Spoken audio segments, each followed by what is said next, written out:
please welcome DLC nominated candidate for Club Growth Director, Mark Prince. Question number 1. What are your plans to reach the district goals in membership and club growth over the program year? My plan is to create an amazing team. I'm a consensus leader. I want to find the strongest growth leaders in the district to make as part of my team. I want to give them a strict function and a vision for how to execute and some metrics we're going to try and achieve, and then set them loose. I want peers. I don't want people who will agree with me about everything. I want people who will think for themselves and challenge me. And together we will float out ideas, build consensus, and then run with it. Thank you. Question number 2.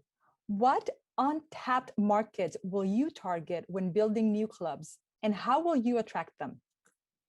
Wow, untapped markets. The great thing is that literally everyone is an untapped market due to the isolation with COVID.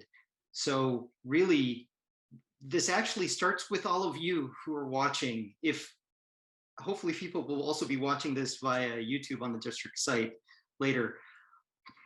It starts with you, because those people who you talk to, who are your friends, who might be a little isolated, maybe they would like more in-person interactions, and Toastmasters can be the solution to that. Thank you.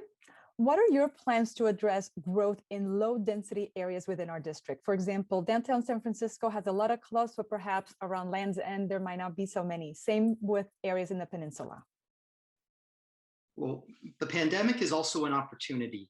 Because clubs can be hybrid, my recommendation to people joining clubs is to keep visiting clubs until you find clubs you have a personal connection to, ones whose special sauce meshes with you.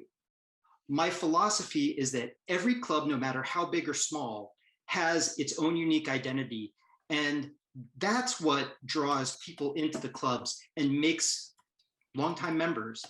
So by encouraging that, there's plenty of pie to spread around also to those areas that may not have many clubs. Thank you. How might the shift to online and hybrid meetings affect your approach to building new clubs?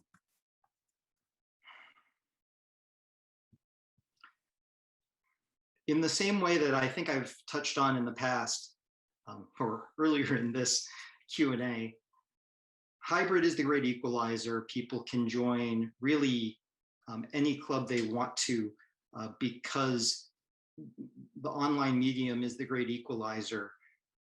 So, I mean, frankly, I think the problem will end up resolving itself. Thank you. How will you address low member clubs?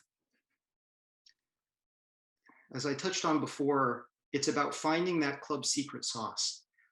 If you want to know how I work with the secret sauce of a club, talk to any of the clubs that I've worked with over the course of my leadership journey. Currently Division F, previously Area A6 last year. Talk to my clubs, talk with my area directors. I care to find each of their special sauce and help them to bring it out. Thank you. What will you do differently than past leaders in the club growth director role? That's a great question. I mean, I always bring my own flavor to what I do. As a consensus leader, honestly, I'm going to try and build on what my illustrious predecessors have done rather than change up the formula. As I mentioned, I'm planning to increase the investment into other opportunities such as speechcraft and youth leadership. So it's important for us to find new avenues. If kids are in the home, then a youth leadership program gives those kids speaking opportunities, for example. So I'm going to increase investment in things that I think will grow the pie over time. I'm open to additional ideas. Thank you. What innovative approaches will you bring to the club growth director role? I mean, the innovative approach is, it's part pitch, as I've shared. The important thing is that I truly believe that Toastmasters is a cure for isolation. It's an opportunity to connect with people and get outside your comfort zones. And frankly, that's been the hardest thing during the COVID era to adapt to. It's the isolation.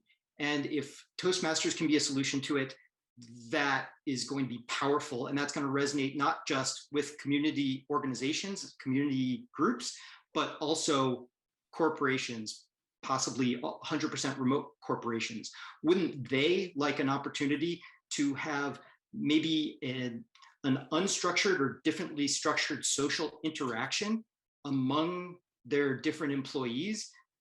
I mean, they don't have a water cooler anymore. So together, I think that I bring a unique perspective to it, because when I went remote, I was doing. Thank you, Mark, candidate for club growth director.